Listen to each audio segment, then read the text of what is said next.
کملی میں لپٹنے والے، رات کو قیام کیا کرو مگر تھوڑی سی رات، یعنی نصف رات یا اس سے کچھ کم قیام کرو یا کچھ زیادہ، اور قرآن کو اچھی طرح ٹھہر ٹھہر کر پڑھا کرو۔ ہم ان قریب تم پر ایک بھاری فرمان نازل کریں گے، کچھ شک نہیں کہ رات کا اٹھنا نفس کو سخت پامال کرتا ہے، اور اس وقت ذکر بھی خوب درست ہوتا ہے۔ دن کے وقت تو تمہیں اور بہت سے شغل ہوتے ہیں، تو اپنے پروردگار کے نام کا ذکر کرو اور ہر طرف سے بے تعلق ہو کر اسی کی طرف متوجہ ہو جاؤ۔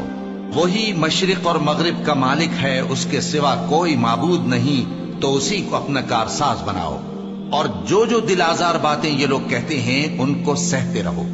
اور خوبصورتی سے ان سے کنارہ کش رہو، اور مجھے ان جھٹلانے والوں سے جو دولت مند ہیں سمجھ لینے دو، اور ان کو تھوڑی سی مہلت دے دو۔ کچھ شک نہیں کہ ہمارے پاس بیڑیاں ہیں اور بڑی زبردست آگ ہے، اور گلے میں اٹکنے والا کھانا ہے، اور درد دینے والا عذاب ہے۔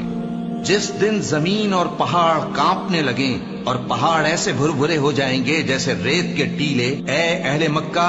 جس طرح ہم نے فرعون کے پاس موسیٰ کو پیغمبر بنا کر بھیجا تھا، اسی طرح تمہارے پاس بھی محمد صلی اللہ علیہ وآلہ وسلم ایک رسول بھیجے ہیں جو تمہارے مقابلے میں گواہ ہوں گے۔ سو فرعون نے ہمارے پیغمبر کا کہا نہ مانا تو ہم نے اس کو بڑے دردناک انداز سے پکڑ لیا۔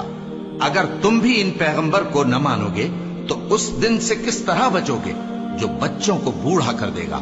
جس سے آسمان پھٹ جائے گا۔